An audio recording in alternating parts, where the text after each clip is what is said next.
తగలబెట్టండి sir. Niranjan గారు, I love you Priya. నాకు నీ మీద అలాంటి ఫీలింగ్స్ ఏం లేవు. మన ఇద్దరం జస్ట్ ఫ్రెండ్స్ అంతే. అంటే ఏంటి, నీకు ఇష్టం లేదా? నాకు నువ్వు అంటే ఇష్టమే, కానీ అది లవ్ కాదు. ఇదేంట్రా అయితే? అరే నీ అబ్బా, నీకు నాకన్నా మంచి అమ్మాయి వస్తుంది. అంటే నువ్వు మంచిదాను కాదా? Emotional damage. నేను మంచిదాన్ని కాకపోవడం ఏంటి? నాకు మంచి అమ్మాయిలు ఎవరికో వస్తుందంటే నువ్వు మంచి అమ్మాయి కాదని కదా అర్థం. మీ ఊళ్ళో తెలివితేటలు ఇక్కడ వాడకు. నీకు మంచి అమ్మాయి లవర్గా వస్తుంది, కానీ నేను చెడ్డదాన్ని కాదు. నువ్వు మంచి అమ్మాయి అయినప్పుడు మరి నువ్వే లవ్ చేసుకో నన్ను. ఓరెడి అబ్బా పెట్టావు కదరా ఫిట్టింగ్. తువా ఇలా ఎదిగించాడు నన్ను. నేను మంచి అమ్మాయినే, కానీ నువ్వు మంచి అమ్మాయి అయినప్పుడు మరి నాకు వేరే మంచి అమ్మాయి ఎందుకు? నువ్వు నిజంగా మంచి అమ్మాయి అయితే నన్ను లవ్ చేయి, చెడ్డదాన్ని అయితే లవ్ చేయక. అంటే అది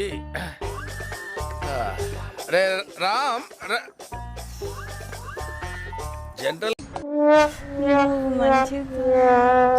మంచిదాన్ని నేను. మంచిదాన్ని అయితే నన్ను లవ్ చేయి. ఓరి మీ దుంపలు మీరెక్కడ తయారయ్యారా బాబు? లవ్ చేయి. సరే, లవ్ యూ. బాగైందా? ప్రతిదానికి ఓవర్ ఎక్స్ప్రెషన్. ఇప్పుడు అనండి. ఏ అనరే నోరు పడిపోయిందా? అంటే ఇప్పుడు నేను లవ్ చేస్తున్నా, మంచిదాన్ని అయితే లవ్ చేయాలి కదా. ఆలోచించాలి కానీ ఫస్ట్ సినిమాకి వెళ్దాం. ఈ అమ్మాయి ఏం ఫీల్ ఉన్నది మామయ్య?